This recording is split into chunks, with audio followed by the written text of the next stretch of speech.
Hello and welcome to The Den. My name is Eric and it is Saturday and we are here today to talk about stereotypes of Washington, DC.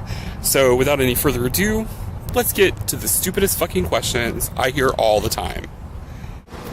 So, what do you do? So, the what do you do question gets asked a lot, and it is a stereotype of DC that everyone's really just trying to figure out what you do so that they can use you for some other purpose. And I'll buy that one. I'll buy the so what do you do stereotype. I think that one is completely legit. Oh, you're a librarian in Washington, D.C. Do you work at the Library of Congress? No, I actually don't work at the Library of Congress. Even though I am a librarian and I live in Washington, D.C., I work for the public library, which is a part of the local government.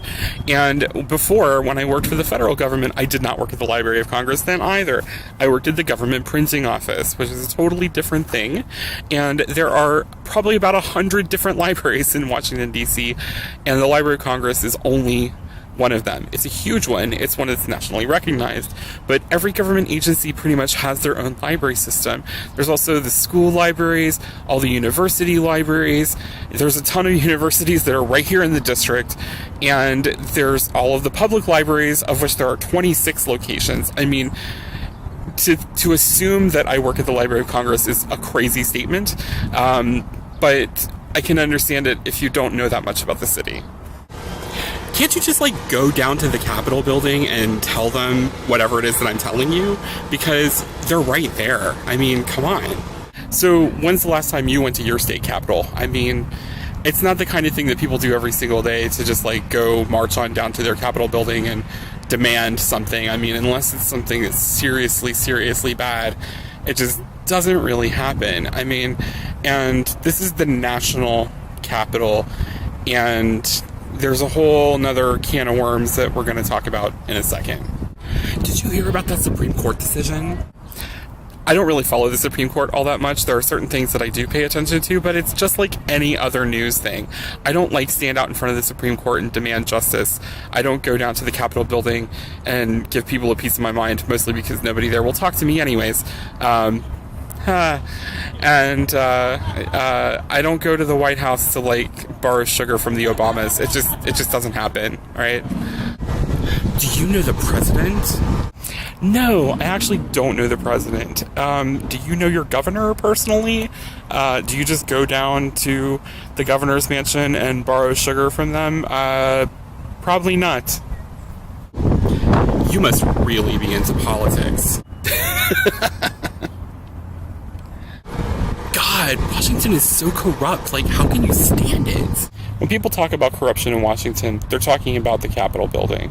They're talking about the bargaining and trading of things for other things and the backroom deals and lobbying on K Street. I mean, that's what they're talking about. They're not talking about the actual people who live in Washington, D.C. And a lot of times we get forgotten about. And that is some serious bullshit. So I just want to make it clear, when you talk about corruption in Washington, you're talking about corruption in the federal government. Washington, D.C. is much, much more than the federal government. Are you a native Washingtonian? So no, I'm not a native Washingtonian. I grew up in Ohio, and I moved here, and I can't tell you the number of people I have met from Ohio that live in Washington, D.C. It's actually kind of insane. So, even though I am not a native Washingtonian, I have lived here about 12 years now, and I'm starting to feel like I am, and I'm okay with that. Now, there are certain people who are not okay with that, and I actually saw one of those people yesterday yelling and screaming at me to go back where I came from. And, yeah, that's not that fun. Do you really like living there? I actually love living in Washington, D.C. I think it's a gorgeous, gorgeous city. I'm sitting in one of the most beautiful parks I have ever been in right now, and it's fantastic. I have lived in a number of different cities, and this is really fantastic. I think that the neighborhoods are amazing. I think that the opportunities that are here are beyond amazing. I just can't imagine not living here at this point. I heard Washington was like really dangerous. So is it dangerous to live in DC? Maybe like 20 years ago? I mean, it's not as dangerous as it used to be, that's for sure.